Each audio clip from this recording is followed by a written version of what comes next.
Eh bien bonjour à tous, aujourd'hui on se retrouve pour une toute nouvelle critique et aujourd'hui je vais vous parler du film Dangerous Animal qui est donc le tout nouveau film de Sean Byrne, donc Sean Byrne qui est pas un réalisateur extrêmement connu mais voilà, qui est peut-être un petit peu connu des gens qui aiment bien le genre du film d'horreur quoi, parce qu'il avait réalisé le film The Loved Ones qui était quand même assez efficace.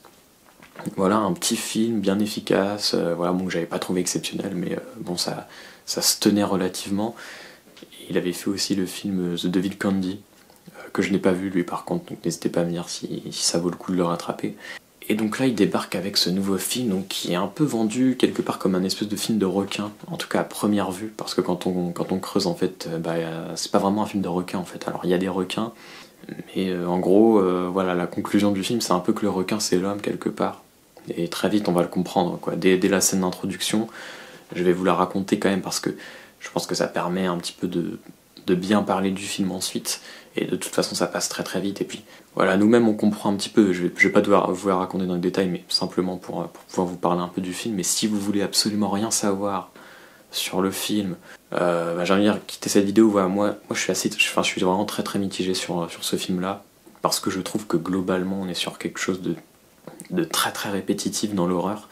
C'est un film qui se réinvente pas du tout sur ce qu'il peut y avoir d'horrifique en fait. Et c'est même un film qui est vraiment très complaisant.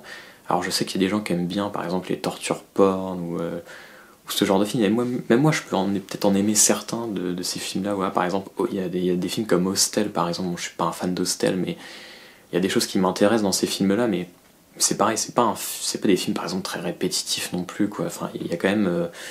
C'est pas des films en tant que tel très lassants. Et là en fait j'en suis venu à être lassé par ce qu'on me montrait. Parce que voilà, en gros, on va avoir un tueur qui va un petit peu tuer toujours de la même manière sur son bateau. Les personnages, toujours un peu les malmener aussi psychologiquement, un petit peu de la même manière, etc.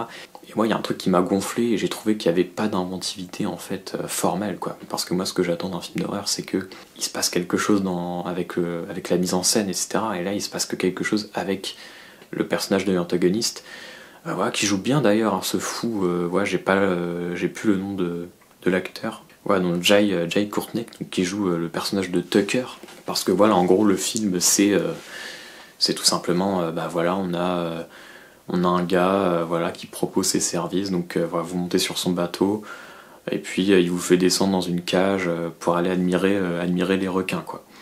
Et donc on se dit peut-être que la cage elle va se décrocher au début, on sait pas trop, ou voilà, ils vont se faire bouffer par les requins. Alors ils seront bouffés peut-être par les requins les personnages, mais disons que ça va être motivé, ça va être aidé par ce personnage de Tucker, donc qui va s'avérer être voilà, un fou, un mec.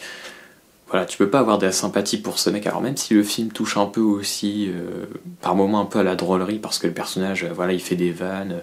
Et puis là, justement, c'est là que tu vois que l'acteur, on met vraiment là, cet acteur-là au centre pour émaner toute l'horreur, etc. C'est que voilà, c'est un personnage qui au départ paraît presque un peu sympathique, enfin sympathique, même pas en fait, parce que quand il accueille les deux personnages, tu vois qu'il y a un truc louche avec lui, mais, euh, mais voilà, il fait des petites blagues, etc. à un moment. Mais voilà, dès que tu le vois en train de buter un mec au début, voilà, tu ne peux pas avoir d'empathie pour ce personnage. Et d'ailleurs, très très bizarre aussi cette espèce de. Enfin, d'ailleurs, il n'y a même pas d'explication de pourquoi est-ce qu'il devient comme ça, mais il est un passif avec le requin un peu particulier. Et je trouve ça un peu. Je trouve ça un peu bizarre quand même, comme. Parce que je pense que c'est évidemment utile pour essayer de nous expliquer un peu sa relation avec les requins, mais bon, j'ai pas vraiment acheté le truc, quoi. Et donc, alors. On a donc cette intro qui nous explique un petit peu que finalement le requin c'est lui, quoi, c'est pas vraiment les requins. Et donc c'est un peu n'importe qui, voilà, qui part en vacances, qui veut tenter cette expérience, peut se retrouver face à ce mec et donc se faire buter. Et donc on va retrouver évidemment le personnage de Zéphyr, donc, qui va être, on va dire, l'héroïne du film, qui va d'ailleurs avoir une relation avec un mec en début de film, voilà, qui va se dérouler sur une soirée. Une relation plutôt efficace, un truc déjà vu dans ce genre de film, mais bon, on va dire que ça passe plutôt bien. Et donc ce qui va se passer, c'est que évidemment, elle va se faire capturer par le mec. Alors je vais pas trop vous dire comment, etc., parce que j'en ai déjà un peu trop raconté. Mais voilà, ce qui va se passer, c'est qu'on va rentrer un petit peu dans une mécanique où voilà, on va avoir un personnage qui va devoir se débarrasser de ses chaînes, etc. pour, voilà, se barrer ou essayer d'aller buter le mec, etc. Et puis de l'autre côté, il y a le petit copain, enfin le petit copain, oui et non, parce que voilà, c'est pareil, tout se passe très très vite, mais qui va devoir de son côté essayer de les retrouver. Et donc on a affaire à un truc en vrai très classique, hein, de ce genre de film où voilà, t'as un tueur ou un kidnappeur, etc. Et une genre de course contre la montre. Et en fait le problème, alors je le disais quand même un petit peu en introduction, c'est que pour moi le film, il peine vraiment à se réinventer dans l'horreur. C'est-à-dire qu'on va suivre un mec qui va toujours tuer ses victimes de la même façon. D'ailleurs, il y a un truc où on va, en fait, le gars il filme d'ailleurs ses victimes en train de se faire tuer par les requins, donc généralement il va essayer de les amocher, etc. Puis de les faire finir par les requins. Et voilà, et vraiment en les torturant, en les mettant au bord de l'eau comme ça, pour attendre qu'il se fasse un peu bouffer, etc. D'ailleurs, il y a des petits trucs où il se fait un peu bouffer, puis après il est remonté, etc. Et c'est là que tu vois peut-être le réal qui s'amuse un peu à nous montrer ce sadisme. Et en même temps, lui, il est là, il est avec sa caméra, il est en train de filmer, donc il aurait pu y avoir un truc un peu intéressant de nous placer dans cette position, et en plus de nous montrer un gars qui filme ça un peu comme si c'était... je sais pas, un peu comme si c'était le réalisateur du film. Voilà, parfois t'as des réalisateurs qui nous montrent des trucs violents, et où est-ce qu'on se place nous en tant que spectateurs et tout. Bon, c'est pas... ça va pas plus loin que ça, et puis tu vois ce mec avec toutes ses cassettes, en fait, tu vois qu'il n'y en est pas à son coup d'essai, et qu'en fait des victimes il y en a eu plein. Bon, déjà il y a des trucs en termes de cohérence qui passent pas énormément, parce que tu vois qu'il y a un autre personnage qui est sans le savoir un peu impliqué dans le truc, et voilà, donc il voit les gens arriver sur le bateau, mais il les voit pas repartir, et ça a pas l'air de le choquer en fait, ce personnage-là. Donc c'est un peu, je trouve que c'est quand même un peu étrange que voilà, donc ça là vous comprendrez si vous avez vu le film, mais voilà, il y a quand même des petits soucis de cohérence dans le film. Et bon, moi c'est pas ce qui m'importe le plus, c'est la cohérence. Mais voilà, c'est surtout que voilà, je vous parlais de ces cassettes, de ces dizaines de cassettes. En fait, le gars a l'air de toujours tuer les personnages de la même manière. Et en fait, voilà, c'est juste un personnage un peu fou, enfin même plus qu'un peu, qui a cette obsession-là pour tuer les gens, pour les finir avec les requins. Et en fait, je sais pas, j'ai besoin quand même de... J'aime bien avoir même des antagonistes qui peuvent être fous, etc. Mais je sais pas, me dire qu'il y a quand même un truc un peu profond, un peu intéressant à creuser. Et là, en fait, on a juste un gros psychopathe taré qui s'amuse à tuer les victimes un peu de la même manière. Voilà, le seul truc qu'on peut retirer un peu en tant que spectateur, c'est de se dire ok, on est avec nos personnages, etc. On veut pas que ça leur... voilà, le personnage de Zéphyr et puis le personnage de Moses.